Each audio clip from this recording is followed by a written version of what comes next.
जैसा कि हमने पिछले एपिसोड में देखा था, सनवो ने अपनी पावर का इस्तेमाल किया था और वहाँ पे जितने भी डेथ की एनर्जी होती है, सनवो उन सभी डेथ की एनर्जी को ऑब्जॉर्ब करने लगता है, जिसकी वजह से सनवो के पास सिस्टम की तरफ से नोटिफिकेशन आना लगता है, जहाँ पे सिस्टम सनवो को बताता है प्लेयर काफी ज्यादा लार्ज अमाउंट में डेथ की एनर्जी को ऑब्जॉर्ब कर रहा है, जिसकी वजह से उसका डेथ के एक्सट्रैक्शन जो स्किल है उसका लेवल इंक्रीज हो रहा है और उसके लेवल को एडजस्ट किया जा रहा है। और साथ ही साथ प्लेयर का जो यान माना हार्ट है उसका भी लेवल इंक्रीज हो रहा है, वो डबल रेस रैंक पे पहुंच गया है। ये सब देख के सनवो कहता है कि मुझे इन सारी चीजों के लिए ड्रैगन स्क्वाड के लीडर का शुक्रिया करना चाहिए कि उसकी वजह से मुझे इतनी अच्छी अपॉर्चुनिटी मिली और उसकी वजह से मैं इतना ज्यादा इनक्रेडिबल, इतना ज्यादा लार्ज अमाउंट में माना ऑब्जॉर्ब कर पा रहा हूँ। तभी सनवो के पास फिर से सिस्टम की तरफ से नोटिफिकेशन आता है, जहाँ सिस्टम उसे बताता है कि उसका यान माना हार्ट जो है वो 5th सर्कल पे प्रमोट हो चुका है और इसकी वजह से उसकी 2 नई स्किल अनलॉक हो गई है, जिसमें से पहली होती है लीच मास्टरी और दूसरी होती है बोन स्टॉर्म और दोनों ही skill double S rank plus की स्किल होती है। ये सब देख के सनवो खुश होते हुए कहता है कि सच में ये जर्नी तो मेरे लिए काफी ज्यादा फायदेमंद रही। इस जर्नी के ऊपर मुझे काफी कुछ मिला है, जिसकी वजह से मेरी पावर पहले से और भी ज्यादा बढ़ चुकी है, मैं और भी ज्यादा पावरफुल बन चुका हूँ। लेकिन अब यहाँ पे जितनी भी डेथ की एनर्जी थी मैंने सबको ऑब्जॉर्व कर लिया, अब यहाँ पे कुछ भी नहीं बचा है। सनवो ये सब कह रहा होता है कि सनवो साइड में तभी कुछ नोटिस करता है, जिसे नोटिस करते ही सनवो उस तरफ देखने लगता है। वो जैसे उस तरफ देखता है तो वो देखता है कि मिट्टी के अंदर कुछ दबा हुआ होता है जो काफी ज्यादा चमक रहा होता है, जिसे देख के सनवो खुश होते हुए कहता है कि फाइनली मैंने उसे ढूंढ लिया। यही कहकर सनवो जल्दी से उस चमकदार सी चीज के पास जाता है और उसे मिट्टी से निकालते हुए कहता है कि लगभग मैं इसके बारे में तो भूल ही गया था। फिर सनवो जैसे उस चमकदार चीज को मिट्टी से निकालता है तो हमें दिखाया जाता है वो एक बॉक्स होता है, जिसे देख के सनवो कहता है ये रहा वो आइटम जिसे हमें इंपीरियल फैमिली तक पहुंचानी थी, जिसकी वजह से यहाँ पे इतनी सारी जाने गई। अच्छा हुआ कि मुझे इसे ढूंढना नहीं पड़ा, ये इतना ज्यादा चमकदार है कि इसने मिट्टी के अंदर भी अपनी लोकेशन को बता दी और मैंने इसे बड़ी आसानी से ढूंढ लिया। फिर आगे सनवो बताता है कि जब वो पैरेलल वर्ल्ड में गया था और वहाँ पे यून क्लैन के कमीशन क्लैन के ऊपर लैंड स्लाइडिंग हुई थी, तब उस समय यून क्लैन के काफी सारे लोग मारे गए थे, लेकिन वहाँ पे अपने नसीब की वजह से वो रियल सनवो जिंदा बच गया था। जिसके बाद वो रियल सनवो ने इस बॉक्स को इंपीरियल फैमिली में डिलीवर कर दिया था, जिसकी वजह से वो इंपीरियल फैमिली के गुस्से से तो बच गया था, लेकिन उसके यून क्लैन को काफी ज्यादा भारी डैमेज हुआ था। लेकिन यहाँ पे बिल्कुल सीन अलग है, क्योंकि इस बार यून क्लैन इस कमीशन को पूरा नहीं कर रहा है, बल्कि वुलेंग ग्रुप पूरा कर रहा है। और वुलेंग ग्रुप ने पहले ही अपनी ड्रैगन स्क्वाड को खो दिया और साथ ही साथ उन्होंने उस आइटम को भी खो दिया है जिसे उन्हें इंपीरियल फैमिली तक डिलीवर करना था, पहुंचाना था। तो अब बस इतना ही देखना है कि आखिरकार आगे क्या होगा। और यहीं पे हमारा सीन शिफ्ट होता है, वुलेंग ग्रुप का सीन दिखाया जाता है, जहाँ पे वुलेंग ग्रुप के लीडर को जैसे ये बात पता चलती है कि उसकी इतनी ज्यादा पावरफुल ड्रैगन स्क्वाड एक लैंडस्लाइड की वजह से पूरी तरह से मारी जा चुकी है, उनमें से कोई भी जिंदा नहीं बचा, तो उसके पैरों तरह से जमीन ही खिसक जाती है। आगे उसके सामने वाला सर्वेंट उससे कहता है कि माय लॉर्ड, ये बात पूरी तरह से सच है कि ड्रैगन स्क्वाड पूरी तरह से वाइप आउट हो चुकी है, खत्म हो चुकी है। ये सुन के वुलेंग ग्रुप का लीडर जल्दी से पूछता है तो आखिरकार उस आइटम क्या किया, वो कमीशन आइटम का क्या हुआ जिसे हमें इंपीरियल फैमिली तक डिलीवर करना था। सामने वाला सर्वेंट कहता है कि माय लॉर्ड, हमने पहले एक सर्च पार्टी को वहाँ पे उस आइटम को ढूंढने के लिए भेज दिया है, लेकिन अभी तक हमें कुछ भी नहीं मिला है, हमें कुछ भी पता नहीं चला है उस आइटम का। ये सुन के वुलेंग ग्रुप का लीडर चिल्लाते हुए कहता है कि किसी भी तरह से उस आइटम को ढूंढो, मैं नहीं जानता हूँ, मुझे किसी भी तरह से वो आइटम वापस चाहिए। तुम मेरी ये बात सर्च टीम तक पहुँचा दो कि उन्हें किसी भी हालत में उस आइटम को ढूंढना ही होगा, चाहे उन्हें उसके लिए पूरे पहाड़ को ही क्यों न खोदना पड़े, मुझे बस किसी भी कीमत पे वो आइटम वापस चाहिए। फिर आगे वो उससे पूछते हैं कि आखिरकार एम्परर का क्या रिएक्शन था इस पे, रॉयल फैमिली का क्या रिएक्शन था इस पे। वो सर्वेंट बताता है कि ये बात जैसे मेजेस्टी को पता चली, मेजेस्टी काफी ज्यादा गुस्से में आ गए। उन्होंने गुस्से में ये ऑर्डर दिया है कि अजूरे ड्रैगन गार्ड्स और उनके साथ ही साथ 2000 और सोल्जर जेंजिंग के लिए तुरंत निकले। ये सुन के तो वुलेंग ग्रुप के लीडर की हालत ही खराब हो जाती है, वो काफी ज्यादा घबरा जाता है। वो कहता है कि डैम इट, ये ऐसा नहीं होना था, इंपीरियल फैमिली ने पर्सनली इसके अंदर एक्शन लिया है। उनके ऐसा करने की वजह से मुझे लगता है कि मुरिम यूनियन और गवर्नमेंट के समझौते के बीच में पक्का कोई ना कोई असर पड़ेगा, इफेक्ट पड़ेगा। अगर मुरिम यूनियन इंपीरियल फैमिली का दुश्मन बन जाता है तो मैं ये बात पक्का कह सकता हूँ कि कोई भी फैक्शन, कोई भी क्लैन सही सलामत इससे बाहर नहीं निकल पाएगा। फिर हमें कहीं और पे इंपीरियल फैमिली के सोल्जर्स का सीन दिखाया जाता है, जो काफी तेज से जेंजिंग की तरफ बढ़ रहे होते हैं और वहीं पे एम्ब्रॉयडर्ड यूनिफॉर्म के गार्ड के लीडर भी होते हैं, यून जा लिंग। एम्ब्रॉयडर्ड यूनिफॉर्म गार्ड बोलने में काफी ज्यादा प्रॉब्लम हो रही है, जिसकी वजह से मैं इन सभी को अजूरे गार्ड्स बोलूंगा। आगे अजूरे गार्ड्स और 2000 इंपीरियल सोल्जर्स प्रोविनेंस मिनिस्टर के घर पे पहुंचते हैं और फिर अजूरे गार्ड्स का लीडर सीधे चलते हुए प्रोविनेंस मिनिस्टर के पास जाता और उनसे कहता है, जब हमने एक दूसरे को देखा था तुम उस समय से काफी ज्यादा बूढ़े हो चुके हो। लेकिन वहीं पे प्रोविनेंस मिनिस्टर शर्म के मारे अपने सर को नीचे झुकाए हुए होते, वो अपने सर को ऊपर नहीं उठा रहे होते, वो अपने सर को नीचे झुकाए हुए कहते हैं, हमें मिले हुए काफी लंबा समय हो गया, लेकिन मैंने सोचा भी नहीं था कि हम जब दोबारा मिलेंगे तो किसी शर्मनाक कारण की वजह से मिलेंगे। मैं अभी इतना ज्यादा शर्मिंदा हूँ कि मैं तुमसे नजरें तक नहीं मिला पा रहा हूँ, मैं अपने फेस को ऊपर तक नहीं कर पा रहा हूँ। ये सब सुन के वो अजूरे गार्ड का लीडर कहता है कि मुझे अच्छी तरह से पता है कि वुलेंग ग्रुप टेस्ट के अंदर फर्स्ट नहीं आया था, लेकिन उसके बावजूद उन्होंने फर्स्ट टास्क को ले लिया, फर्स्ट प्लेस के टास्क को ले लिया। और मैं जहाँ तक तुम्हें जानता हूँ तुम नॉर्मली कभी भी ऐसी चीजें भी चीज को अप्रूव नहीं करते हो। अगर कोई डिजर्विंग ना हो तो तुम कभी भी उसे कुछ भी नहीं देते हो। तो फिर ऐसा क्या कारण था जिसकी वजह से तुमने वुलिंग ग्रुप को अप्रूवल दे दिया जबकि उन्होंने फर्स्ट प्लेस को हासिल भी नहीं किया था? क्या तुम्हें वुलिंग ग्रुप ने पैसे दिए थे ऐसा करने के लिए? तुम कुछ तो बोलो, तुम ऐसे खामोश क्यों हो? और वहीं पे प्रोमिनेंस मिनिस्टर अपने सर को अभी भी नीचे झुकाए रखे हुए होते और कुछ भी नहीं बोल रहे होते, बस उसकी बातें चुपचाप सुन रहे होते हैं। ये देख के वो अजूरे गार्ड का लीडर कहता है कि देखने से लगता है कि तुम अपना मुंह नहीं खोलोगे, तुम कुछ भी नहीं बताओगे तो ठीक है, मैं भी कुछ नहीं कर सकता हूँ इसमें। एम्परर ने तुम सभी लोगों को 7 दिन का समय दिया है प्रिंसेस के उस निशानी को ढूंढने का। अगर तुम सभी लोगों ने 7 दिन के अंदर उसको नहीं ढूंढा तो तुम मेरी ये बात याद रखना कि सिर्फ इसमें वुलिंग ग्रुप ही नहीं, तुम भी इसमें काफी ज्यादा सफर करने वाले हो। तुम भी एम्परर के हाथों सही सलामत नहीं रह पाओगे। तो चलो, मुझे बस इतना ही कहना था। यही कहकर अजूर ड्रैगन टीम का लीडर वहाँ से जाने लगता है। तभी वो जाते जाते रास्ते में रुकता है और प्रोविंस मिनिस्टर से कहता है कि मुझे माफ करना कि मैं तुम्हारे लिए कुछ भी नहीं कर सकता हूँ। यही कहकर वो वहाँ से चला जाता है और वहीं पे प्रोविंस मिनिस्टर काफी ज्यादा उदास होते हैं। वो सोच रहे होते हैं, मैं सभी लोगों को सब कुछ बता देना चाहता हूँ कि आखिर असली सच्चाई क्या है, लेकिन मैं बता नहीं पा रहा हूँ क्योंकि मेरी बेटी उस कमीने के कब्जे में है। अगर मैंने यहाँ पे छोटी से भी छोटी गलती की और कुछ भी बताया किसी को भी तो वो कमीना वुलिंग ग्रुप का लीडर मेरी बेटी को मार डालेगा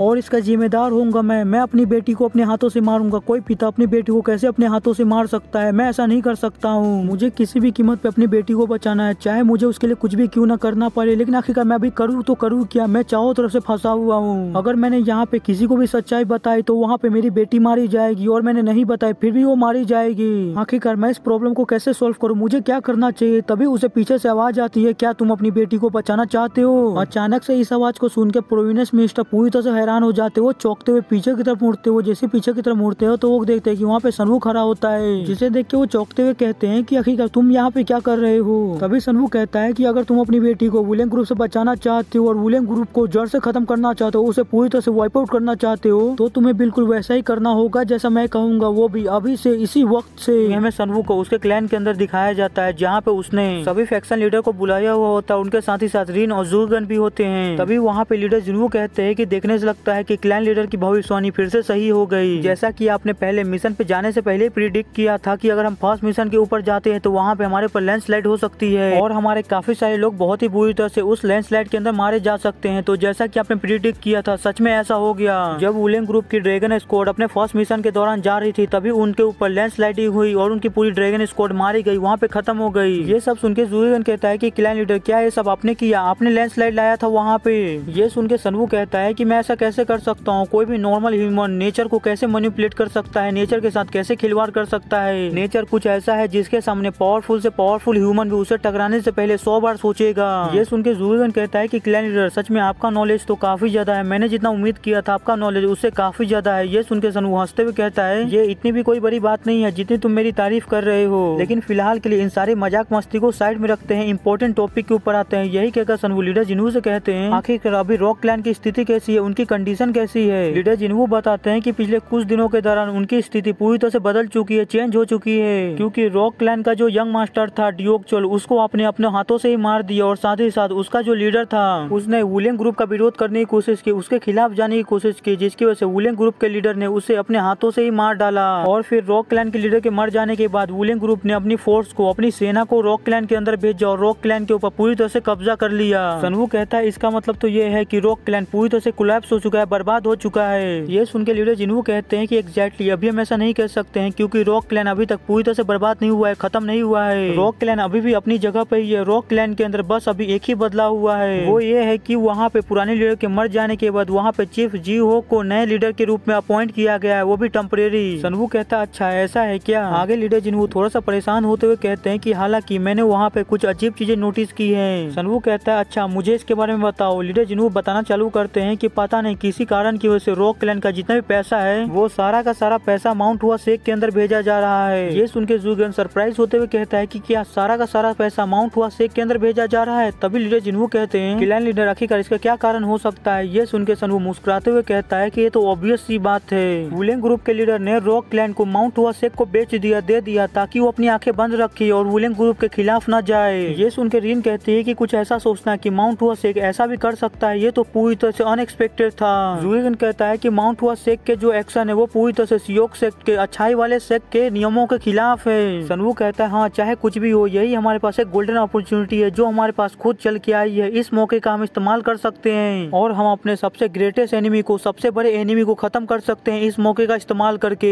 ये सुन के वहाँ पे जितने बैठे हुए लोग होते हैं वो सभी लोग चौंक जाते हैं। तभी सारे फैक्शन लीडर एक साथ कहते हैं कि आखिरकार हमारा सबसे बड़ा एनिमी कौन है। और वहीं पे रिन सनवू से पूछती है क्या तुम्हारा इशारा माउंट हुआ शेख से है, क्या वो हमारा सबसे बड़ा एनिमी है। सनवू कहता है कि अब वो समय आ गया है जब मैं आप सभी लोगों को ये रिवील करके बताऊं कि आखिरकार हमारा सबसे बड़ा ग्रेटेस्ट एनिमी, सबसे बड़ा दुश्मन कौन है। हमारा जो सबसे बड़ा दुश्मन है वो कोई और नहीं बल्कि वुलिंग ग्रुप है। वुलिंग ग्रुप हमारा सबसे बड़ा दुश्मन है। ये सुन के वहाँ पे जितने बैठे हुए लोग होते हैं सबके होश ही उड़ जाते हैं। तभी लीडर जिन्हू चिल्ला के कहते हैं कि क्लैन लीडर आपका मतलब वुलिंग ग्रुप से, आप वुलिंग ग्रुप की बात कर रहे हैं। सनवू कहता है कि हाँ आप सभी लोगों ने बिल्कुल सही सुना, मैंने वुलिंग ग्रुप की ही बात की। मेरे फादर के मौत होने से लेके लीडर जिन्हू को पॉइजन देने तक यहाँ पे हमारे क्लैन के अंदर जितनी भी सारी चीजें हुई उन सभी चीजों के अंदर वुलिंग ग्रुप इन्वॉल्व था। उन्होंने ही सारी चीजें हमारे क्लैन के अंदर करवाई। अभी तक जितनी भी सारी चीजें हुई है उन सभी चीजों के पीछे वुलिंग ग्रुप मास्टरमाइंड है। ये सुन के तो लीडर जिन्हू के पूरी तरह से होश ही उड़ जाते हैं। उन्हें बिल्कुल भी ऐसा उम्मीद नहीं था कि इनके क्लैन के अंदर जितनी भी अभी तक सारी चीजें हुई है उन सभी चीजों के पीछे वुलिंग ग्रुप है। उनका क्लैन जो अभी तक इतना ज्यादा कमजोर हो चुका है उन सभी चीजों के पीछे वुलिंग ग्रुप है। आगे सनवू कहता है कि 6 दिन बाद हमारा सर्च ऑपरेशन खत्म हो जाएगा और जिस दिन हमारा सर्च ऑपरेशन खत्म हुआ वो दिन हमारे यून क्लैन की और वुलिंग ग्रुप की लड़ाई का दिन होगा। उस दिन हमारे यून क्लैन की और वुलिंग ग्रुप की लड़ाई होगी। और यहीं पे हमारा सीन शिफ्ट होता है। हमें कहीं और का सीन दिखाया जाता है जहाँ पे कोई एक सोल्जर के ऊपर अटैक करता है, उसे बहुत ही बेरहमी से मार डालता है। तभी हमें दिखाया जाता है उस सोल्जर के ऊपर अटैक करके उसे खत्म करने वाला कोई और नहीं अजूरे टीम का लीडर होता है, जो अपने सामने खड़े सोल्जर्स के ऊपर चिल्लाते हुए कहता है कि आखिरकार तुम सभी लोगों की हिम्मत कैसे हुई अजूरे यूनिफॉर्म गार्ड के सामने खड़े होने की और उनके रास्ते को ब्लॉक करने की। क्या तुम रॉयल फैमिली का मजाक उड़ाना चाहते हो, उनकी बेइज्जती करना चाहते हो। ये सुन के वहाँ पे जितने भी वुलिंग ग्रुप के सोल्जर्स होते हैं उन सभी की हालत खराब हो जाती है। वो सभी लोग काफी ज्यादा घबराने लगते हैं। आगे वो अजूरे गार्ड का लीडर सारे सोल्जर से कहता है कि मैं तुम सभी लोगों को एक मौका देता हूँ, अगर मेरे 3 गिनने तक तुम सभी लोगों ने मेरे रास्ते को छोड़ दिया तो मैं तुम सभी लोगों को जिंदा रहने का एक मौका दे दूंगा, और तुम सभी लोगों ने मेरे 3 गिनने तक मेरे रास्ते को नहीं छोड़ा तो तुम में से यहाँ पे कोई भी जिंदा नहीं बचेगा। ये सुन के वहाँ पे जितने भी खड़े सोल्जर्स होते हैं वो काफी ज्यादा घबरा जाते हैं। वो जल्दी से साइड में हट जाते हैं और अजूरे गार्ड के लीडर को रास्ता दे देते हैं। जिसके बाद अजूरे गार्ड्स के लीडर सीधे चलते हुए जाते हैं और एक कमरे को ओपन करते हैं जहाँ पे वुलिंग ग्रुप का लीडर उनके सामने अपने चेयर के ऊपर बैठा हुआ होता है। जिसे देख के वो अजूरे गार्ड का लीडर उससे पूछता है क्या है तुम ही हो वुलिंग ग्रुप के लीडर चियोन सुओक। यही कहते हुए वो अपनी पावर को भी रिलीज कर रहे होते हैं जिसकी वजह से उनके अंदर से काफी ज्यादा पावरफुल एनर्जी निकल रहा होता है, जिसे देख के वुलिंग ग्रुप के लीडर के भी पसीने छूट जाते। वो अपने मन के अंदर सोच रहा होता है मेरे सामने जो पर्सन खड़ा है, मेरे सामने जो इंसान खड़ा है वो इंसान मुरीम के अंदर जो सबसे ज्यादा 10 पावरफुल सुप्रीम है उनमें से एक है जिसका नाम यू जालिंग है। ये पर्सन कोई ऐसा है जिसे हम इंपीरियल फैमिली का ट्रम्प कार्ड भी कह सकते हैं, छुपा हुआ एक का। अगर मैंने यहाँ पे कोई भी गलती की और इस पर्सन को नाराज किया तो मैं बात पक्का कह सकता हूँ कि मैं यहाँ पे इसके हाथों मारा जाऊंगा। यहाँ पे अभी ऐसा कोई भी नहीं है जो मुझे इसके हाथों से बचा सकता है, यहाँ तक कि मैं भी इससे नहीं लड़ सकता हूँ। यही सोचकर वुलिंग ग्रुप का लीडर जल्दी से अपने घुटनों पे आ जाता है और अजूरे गार्ड के लीडर को ग्रीट करते हुए कहता है मैं वुलिंग ग्रुप का लीडर चियोन सुओक आपको ग्रीट करता हूँ अजूरे गार्ड के लीडर। ये देख के अजूरे गार्ड के लीडर कहते हैं कि हमेशा से जब भी गवर्नमेंट कमीशन क्लैन अपने कमीशन क्लैन को रिलीज करता है तो हमेशा से एक टेस्ट रखा जाता है, जिसके बाद जितने भी कमीशन क्लैन है जो उसकी कंडीशन को फुलफिल कर सकते हैं, टेस्ट की कंडीशन को फुलफिल कर सकते हैं, उसके अंदर हिस्सा लेते हैं। और उसके बाद उस टेस्ट के अंदर जो भी कमीशन क्लैन जिस प्लेस के ऊपर आता है उस हिसाब से उसको कमीशन क्लैन दिया जाता है, कमीशन दिया जाता है। लेकिन पिछले 10 सालों में ऐसा कुछ भी नहीं हुआ। पिछले 10 सालों में जितने भी गवर्नमेंट ने कमीशन मिशन को निकाला उनमें से सभी के ऊपर तुमने जबरदस्ती अधिकार जमा लिया और उन सभी मिशनों को तुम्हारा अकेले कमीशन क्लैन पूरा करने लगा और किसी भी कमीशन क्लैन को किसी भी दूसरे कमीशन क्लैन को कुछ भी नहीं मिलता था। ये सुन के वुलिंग ग्रुप का लीडर कहता है कि ऐसा कुछ भी नहीं है। कमीशन मिशन के खतरे को देख के हमेशा प्रोमिनेंस मिनिस्टर हमसे रिक्वेस्ट करते थे कि हम उसके मिशन को कंप्लीट कर दे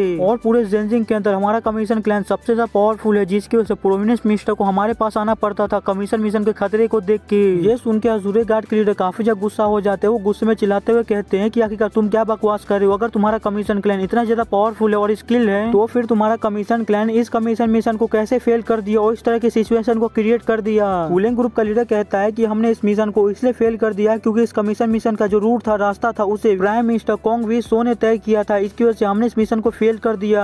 ये सुन के अजूरे गार्ड के लीडर चिल्लाते हुए कहते हैं तुम कमीने कहीं के तुम्हारी हिम्मत कैसी हुई अपनी सारी गलती प्राइम मिनिस्टर कोंग वी सो के ऊपर डालने की। वुलिंग ग्रुप का लीडर कहता है कि मैं किसी के ऊपर भी अपनी गलती को डालने की कोशिश नहीं कर रहा हूँ, मैं बस आपको वही बता रहा हूँ जो सच है। और वैसे भी प्रोमिनेंस मिनिस्टर के साथ हमारी जितनी भी बातचीत हुई थी मीटिंग के दौरान वो सब हमारे रिकॉर्ड बुक में दर्ज है। अगर आप मुझ पे भरोसा नहीं करते हैं तो फिर आप उस रिकॉर्ड बुक को देख के ये कंफर्म कर सकते हैं कि मैं जितने भी चीजें कह रहा हूँ पूरी तरह से सच है। ये सुन के वो अजूरे गार्ड के लीडर उसको कुछ भी नहीं बोल पाते हैं। आगे अजूरे गार्ड के लीडर कहते हैं कि मुझे वो रिकॉर्ड बुक ला के दिखाओ। ये सुनने के बाद वुलेन ग्रुप के लीडर सीधे वहाँ से जाते हैं और उस रिकॉर्ड बुक को लाके अजूरे स्क्वाड के लीडर को दे देते हैं। जिसके बाद अजूरे स्क्वाड का लीडर उन सारी चीजों को पढ़ने लगता है जो प्रोमिनेंस मिनिस्टर के साथ वुलेन ग्रुप ने बातचीत की होती है। उन सभी चीजों को पढ़ने के बाद अजूरे स्क्वाड के लीडर पूरी तरह से खामोश हो जाते हैं, वो वहीं पे ऐसे ही खड़े रहते हैं। तभी वुलेन ग्रुप के लीडर पीछे से कहते हैं, क्या अब आपको मेरी बातों पे भरोसा हुआ कि मैंने जो भी कुछ कहा वो पूरी तरह से सच है? अब तो मैंने आपको अपनी इनोसेंट को भी प्रूफ कर दिया। लेकिन तभी अचानक से अजूरे गार्ड के लीडर कहते हैं कि मैं तुम्हें 6 दिन का समय देता हूँ, अगर तुमने 6 दिन के अंदर योर हाइनेस के प्रिंसेस के सामानों को नहीं ढूंढा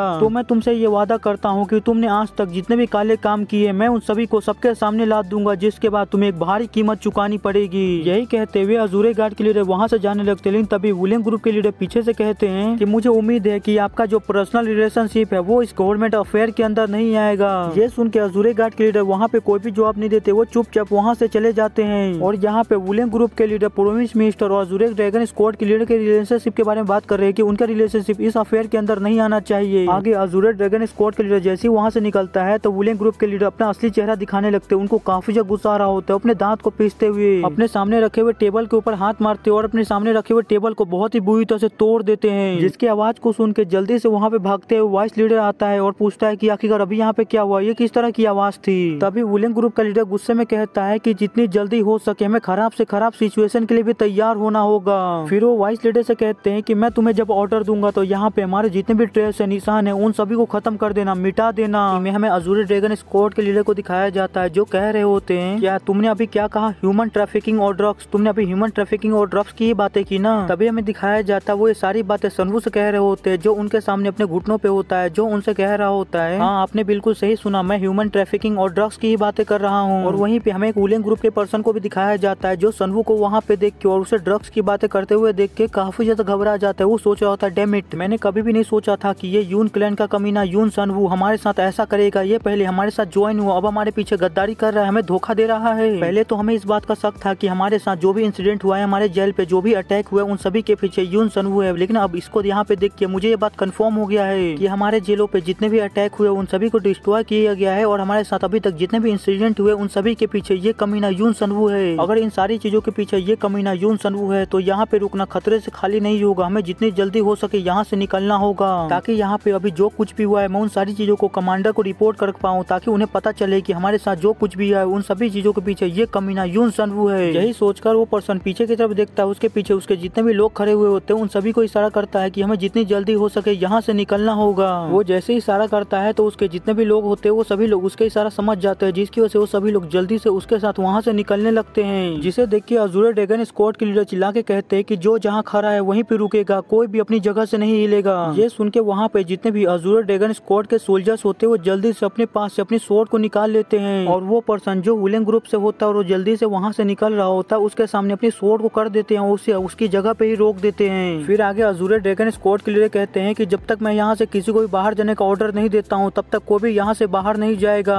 और मुझे उम्मीद है कि मैंने जो अभी कहा है तुम सभी लोग मेरी बातों को मानोगे। अगर तुम में से किसी ने भी मेरी बातों को नहीं माना, मेरे ऑर्डर को डिसओबे किया, तो आगे जो तुम्हारे साथ होगा उसकी जिम्मेदारी तुम्हारी होगी। ये सुन के वो वुलेन ग्रुप का जो पर्सन होता है वो अपनी जगह पे ही रुक जाता है और काफी ज्यादा घबरा जाता है। आगे अजूरे ड्रैगन स्क्वाड के लीडर सनवू से कहते हैं, जिस मैटर के बारे में तुम अभी मुझे बताने वाले हो वो मैटर कोई ऐसा मैटर नहीं है जिसे मैं सुन के भी नजरअंदाज कर सकता हूँ। ये मैटर काफी ज्यादा इंपॉर्टेंट है। अभी जो तुम बोलने वाले वो कोई मजाक नहीं है, इसलिए तुम अभी जो बोलोगे तुम्हें उसकी सारी रिस्पॉन्सिबिलिटी लेनी होगी, अपने शब्दों की सारी जिम्मेदारी लेनी होगी। बेक यून क्लैन के यून सनवू, क्या तुम इसके लिए तैयार हो? ये सुन के सनवू मुस्कुराते हुए कहता है कि ऑफ कोर्स, मैं यहाँ पे जो कुछ भी बोलूंगा मैं उन सारी चीजों की रिस्पॉन्सिबिलिटी लूंगा, मैं अपने एक एक वर्ड की रिस्पॉन्सिबिलिटी लूंगा। और वहीं पे सनवू को ऐसा बोलते हुए देख के वुलेन ग्रुप का जो पर्सन होता है उसकी काफी ज्यादा हालत खराब हो रही होती है। वो अपने चारों तरफ देख रहा होता है कि कहाँ से वो भाग पाए, कहाँ से वो निकल पाए। आगे अजूरे ड्रैगन स्क्वाड के लीडर सनवू से पूछते हैं कि आखिर तुम्हें इन सारी चीजों के बारे में पता कैसे चला, तुमने इसके बारे में पता कैसे लगाया? सनवू बताता है कि मुझे इसके बारे में पता तब चला जब उनके एक सब यूनिट ने मेरे यून क्लैन के ऊपर पूरी तरह से कब्जा करने की कोशिश की, तब मैंने इसके बारे में पता लगाया।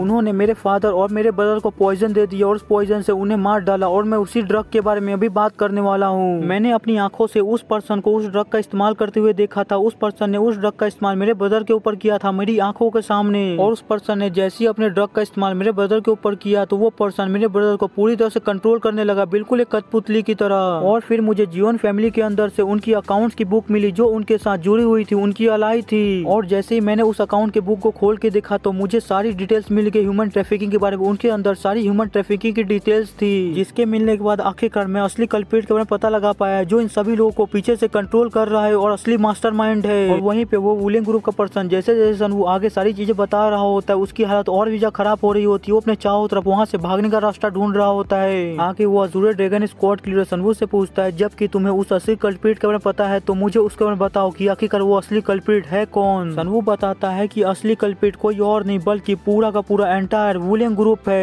ये सुनकर तो वहाँ पे जो वुलियन ग्रुप का पर्सन होता है उसकी बहुत ही बुरी तरह से फट जाती है। वो जल्दी से अपने सभी सोल्जर से कहता है कि जल्दी से जल्दी यहाँ से भागो। ये सुनते ही उसके सभी सोल्जर्स उसके साथ वहाँ से भागने लगते हैं, जिसे देख के अज़ूरे ड्रैगन स्क्वाड के लीडर अपने सभी सोल्जर से कहते हैं कि इन सभी लोगों को बंदी बना लो, कैप्चर कर लो। ये सुनते ही वहाँ पे जितने भी अज़ूरे ड्रैगन स्क्वाड के सोल्जर्स होते हैं वो जल्दी से उन सभी को चारों तरफ से घेर लेते हैं और उन सभी को एक जगह ब्लॉक कर देते हैं। ये देख के वुलियन ग्रुप का पर्सन अज़ूरे ड्रैगन स्क्वाड के लीडर से कहता है कि इस पर्सन ने हमारे पर जो भी आरोप लगाया वो पूरी तरह से बेबुनियाद है, पूरी तरह से झूठे हैं। इस आदमी के पास ऐसा कोई भी सबूत नहीं है, ऐसा एक भी एविडेंस नहीं है जिससे यह साबित होता है कि हमने इन सारे बुरे कामों को किया है और हम असली कल्प्रिट हैं। इसके पास खोखले शब्द है जिससे आप सभी लोगों को मैनिपुलेट कर रहा है, बहका रहा है ताकि आप सभी लोग हमें कल्प्रिट समझे, असली अपराधी समझे। क्या आपको सच में ऐसा लगता है कि हम इतने ज्यादा बुरे काम करेंगे और अपना इतना ज्यादा इन्फ्लुएंस फैला लेंगे जेनजिंग के अंदर और प्रोविनेंस मिनिस्टर को इनके बारे में कुछ भी पता नहीं चलेगा? अगर सच में हमने इतना ज्यादा बुरा काम किया होता तो पक्का प्रोविनेंस मिनिस्टर को इसके बारे में पता चल गया होता। तो आखिरकार आप प्रोविनेंस मिनिस्टर से क्यों नहीं पूछते कि हमने कुछ भी नहीं किया है? यही कहते हुए वो पर्सन अपने चारों तरफ प्रोविनेंस मिनिस्टर को ढूंढने लगता है और चिल्ला रहा होता है कि आखिरकार प्रोविनेंस मिनिस्टर कहाँ है, उसे जल्दी बुलाओ यहाँ पे। प्रोविनेंस मिनिस्टर अगर आप मेरी बातें सुन पा रहे हैं तो जल्दी से बाहर आ जाइए और इन सभी लोगों को बताइए कि हमने कुछ भी नहीं किया। प्रोविनेंस मिनिस्टर जल्दी से बाहर आइए। उसे ऐसे चिल्लाते हुए देख के सनवू उससे कहता है कि क्या तुम्हें सच में ऐसा लगता है कि तुम इस बार प्रोविनेंस मिनिस्टर का सहारा लेके भी यहाँ से भाग पाओगे? ये सुन के उसे कुछ भी समझ नहीं आता है कि सनवू आखिरकार कह क्या रहा है। तभी वो सनवू से पूछता है कि यार तुम्हारे कहने का मतलब क्या है? ये सुन के सनवू कहता है मैं तुम्हें अपनी बातों का मतलब समझाऊं उससे पहले मैं तुम्हें दिखाना चाहता हूँ जो तुम मुझसे अभी मांग रहे थे, एविडेंस मांग रहे थे ना, चलो मैं तुम्हें एविडेंस दिखाता हूँ। यही कहकर सनवू चिल्ला के कहता है कि बाहर आ जाओ। ये सुनते ही ज़ूरी और नोरिन किसी एक लड़की को लेके बाहर आती हैं, जिसे देख के अज़ूरे ड्रैगन स्क्वाड का लीडर चौंकते हुए कहता है ये लड़की तो सनवू उसकी बातों को पूरा करते हुए कहता है कि हाँ आपने बिल्कुल सही समझा,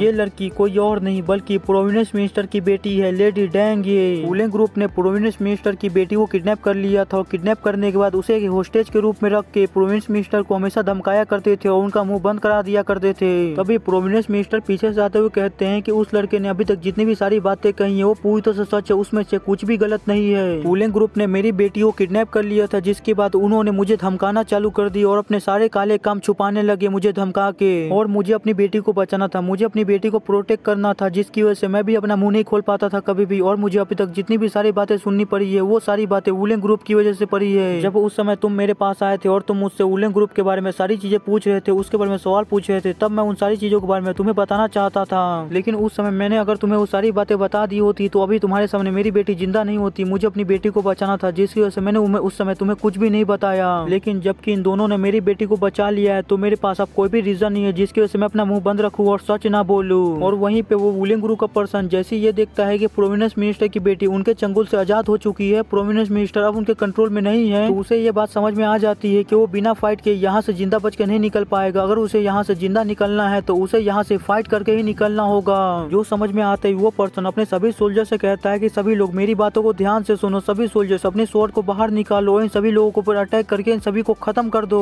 ये सुन के वुलियन ग्रुप के जितने भी सोल्जर्स होते हैं वो सभी अपनी स्वॉर्ड को बाहर निकाल लेती हैं और अज़ूरे ड्रैगन स्क्वाड के सोल्जर्स के ऊपर अटैक करने के लिए जाने लगते हैं। ये देख के अज़ूरे ड्रैगन स्क्वाड भी कहाँ पीछे रहने वाली थी। अज़ूरे ड्रैगन स्क्वाड के लीडर अपने सभी सोल्जर से कहते हैं कि सभी लोग अपनी स्वॉर्ड को बाहर निकाल लो, इन सभी वुलियन ग्रुप के सोल्जर्स को अरेस्ट कर लो। इन सभी लोगों में से कोई भी यहाँ से जिंदा बच के नहीं जाना चाहिए और जो भी रजिस्ट करने की कोशिश करे उन सभी के सर उनके धड़ से अलग कर दो। ये सुनते ही अज़ूरे ड्रैगन स्क्वाड भी आगे बढ़ती है, उनसे फाइट करना स्टार्ट कर देती है। और फाइट स्टार्ट होते ही वुलियन ग्रुप के सोल्जर्स अज़ूरे ड्रैगन स्क्वाड के सोल्जर्स के ऊपर भारी पड़ने लगते हैं, उन सभी लोगों को खत्म करने लगते हैं। नंबर्स में काफी ज्यादा होने की वजह से इससे कोई भी फर्क नहीं पड़ रहा होता है कि वुलियन ग्रुप अज़ूरे ड्रैगन स्क्वाड के कितने सोल्जर्स को मार रहा होता है। लगातार अज़ूरे ड्रैगन स्क्वाड के सोल्जर्स आए जा रहे होते हैं। ये देख के वुलियन ग्रुप के सोल्जर्स की हिम्मत टूट जाती है और वो काफी ज्यादा कमजोर हो जाते हैं, वो वहाँ से भागने लगते हैं, जिसे देख के अज़ूरे ड्रैगन स्क्वाड के सोल्जर्स उन्हें दौड़ा दौड़ा के मारने लगते हैं। और वहीं पे अज़ूरे ड्रैगन स्क्वाड के लीडर भी पीछे नहीं होते, वो लगातार अपने भाले से वुलियन ग्रुप के सोल्जर्स को मारे जा रहे होते हैं, उनके सर को उनके धड़ से अलग करे जा रहे होते हैं। ये देख के वो वुलियन ग्रुप का पर्सन काफी ज्यादा गुस्से में सोच रहा होता है कि अगर इसी स्पीड से मेरे सोल्जर्स मरते रहे तो ना मैं बच पाऊंगा ना मेरे सोल्जर्स, सभी लोग यहाँ पे मारे जाएंगे।